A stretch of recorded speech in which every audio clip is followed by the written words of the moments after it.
इंतहाई अफ़सोस जी ॻाल्हि आहे त तालको सालियापट सखर ज़िले जो वॾे में वॾो ऐं सरसब्ज़ इलाइक़ो आहे, पर हिन इलाइक़े में, हिन तालके में अफ़सोस सां चवणो थो पवे त 200 स्कूल आहिनि, जंहिंमें गर्ल्स प्राइमरी, बॉयज़ सेकेंडरी सभु स्कूल मौजूदु आहिनि, पर 165 स्कूलनि खुलियल आहिनि, जिन में उस्तादनि जी खोट, फर्नीचरनि जी खोट ऐं ॿियूं बुनियादियूं सहूलियतूं उन्हनि स्कूलनि खे मुहैया न आहिनि थी सघियूं। जॾहिं त 45 स्कूल मुकमल तौर ते बंदि आहिनि, जंहिंजूं बिल्डिंगूं त आहिनि, पर उते न उस्ताद मुक़ररु थी सघिया आहिनि, न वरी उते कोई फर्नीचर ई सिंध सरकार तरफ़ां को फ़राहम कयो वियो आहे। इंतिहाई अफ़सोस जी ॻाल्हि आहे। इन ई हवाले सां असांजे तालका रिपोर्टर आवाज़ टीवी जो नियाज़ अहमद महर सां ॻाल्हि ॿोल कंदासीं त हू इन इलाइक़े में रहनि था ऐं हिन इलाइक़े खे चङी रीति सम्झनि था, हिन इलाइक़े जी रिपोर्टिंग कंदा रहिया आहिनि त हिन तालके जे जेके ॿेराड़ी जा इलाइक़ा आहिनि, उन्हनि में जेके स्कूल बंदि आहिनि, जा उन्हनि में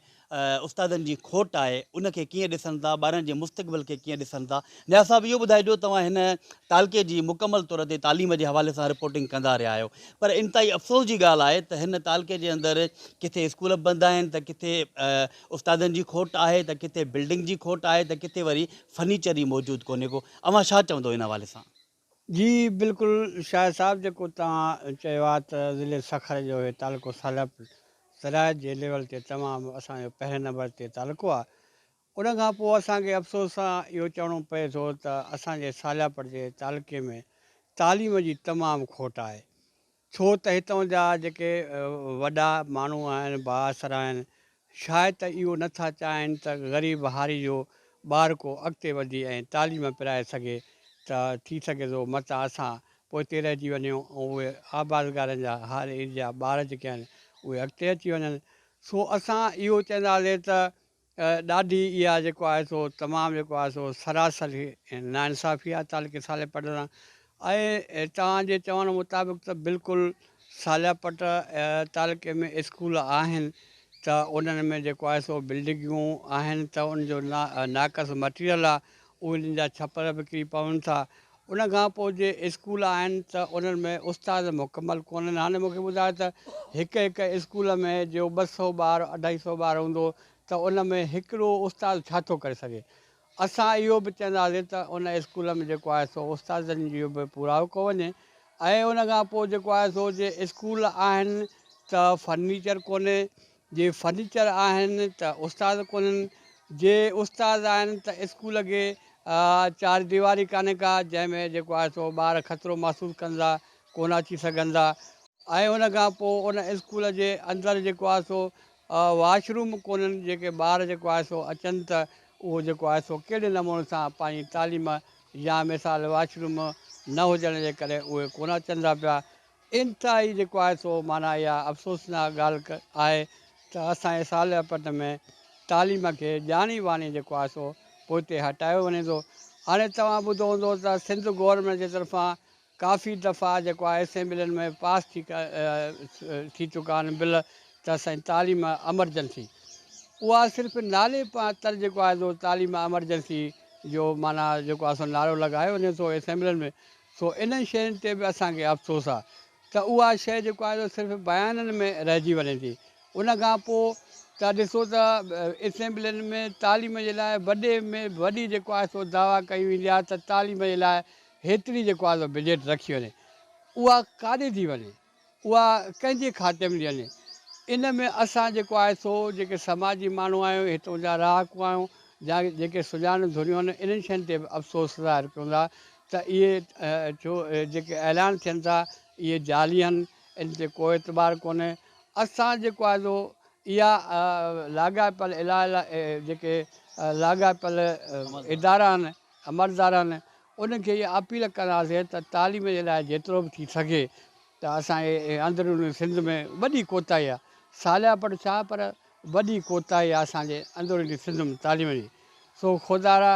रहम करे ऐं असांजे बचड़नि ते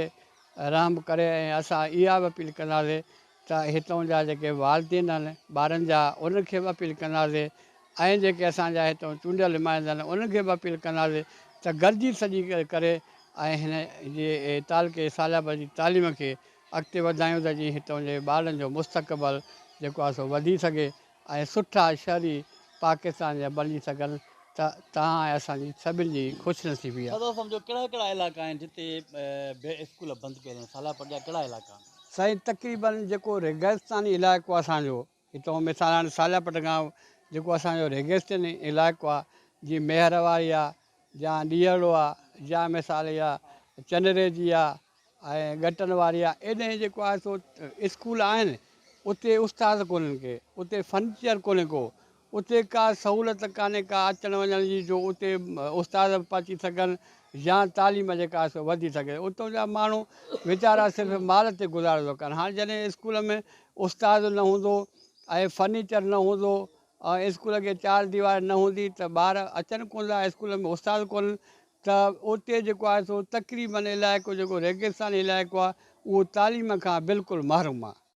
जॾहिं त सालापत जेकॾहिं आबादी जे लिहाज़ सां ॾिठो वञे तक़रीबन 1.5 लख जे लॻभॻि आबादी आहे ऐं जेके सालापत में 6 यूसियूं ऐं 1 टाउन आहे। उन हूंदे बि जेकॾहिं तालीम ते जेके नज़र कजे तालीम जे हिसाब सां सालापत इलाही पोइते आहे। तक़रीबन 200 खनि स्कूल आहिनि जंहिंमें गर्ल्स बि शामिल आहिनि, मिडिल स्कूल आहिनि, प्राइमरी स्कूल आहिनि। उनमें जेको आहे सो किथे किथे स्कूल अहिड़ा आहिनि जेके बिल्डिंगूं न आहिनि ठहियूं, जेके कचे मननि में हली रहिया आहिनि। के वरी अहिड़ा स्कूल आहिनि जंहिंजूं बिल्डिंगूं त पकियूं ठहियल आहिनि लेकिन उस्ताद मुक़ररु न आहे थियल। उहे जेके बिल्डिंगियूं आहिनि उते जा जेके बासर आहिनि उन पंहिंजे वाड़नि में तब्दील करे छॾियूं आहिनि, उनजे लाइ भाण भितर रखनि था पिया या जेके पंहिंजी ज़रूरत जा जेके उन सामान आहे उन्हनि में रखनि था पिया। ऐं के वरी स्कूल अहिड़ा बि आहिनि जेके जिते फर्नीचर जी खोट आहे, किथे चौदीवारी न आहे या वरी किथे जेको आहे पाणीअ जी पीअण जी सहूलियत न आहे। उन हिसाब सां सालापत खे अलाए छो जेको आहे तालीम जे हिसाब सां पोइते कयो पियो वञे। ॾींहों ॾींहों जेको आहे सालापत जी तालीम तबाह करण में जेको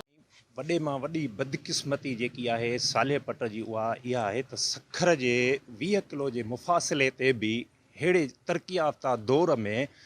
सालेपट जा 200 स्कूल जेके आहिनि जंहिंमें गवर्नमेंट प्राइमरी ऐं गर्ल्स स्कूल अचनि था पिया, उते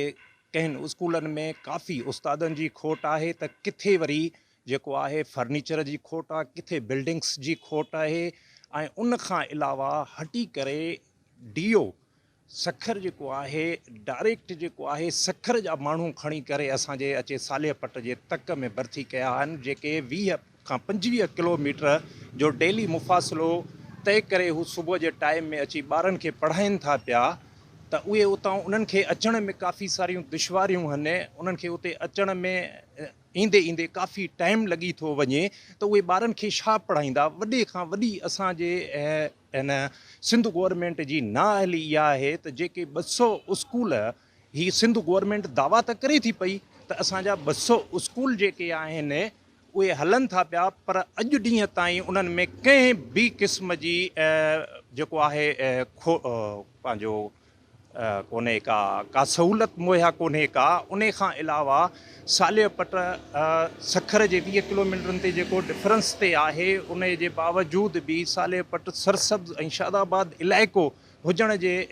बावजूद बि हितां जा जेके बि ॿाराड़ीअ जा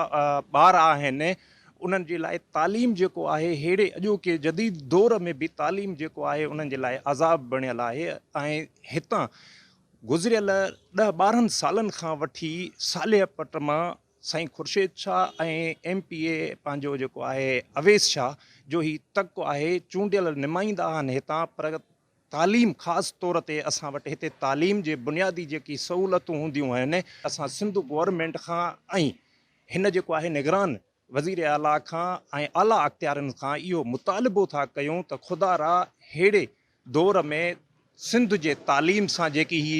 हथ जी छेड़ांग ऐं हथ घाटी कई थी वञे उन ते थोरो तवजो ॾेई करे सालेपट जे तालीमी इदारनि में सुधारो आंदो वञे, इहो असांजो मुतालिबो आहे।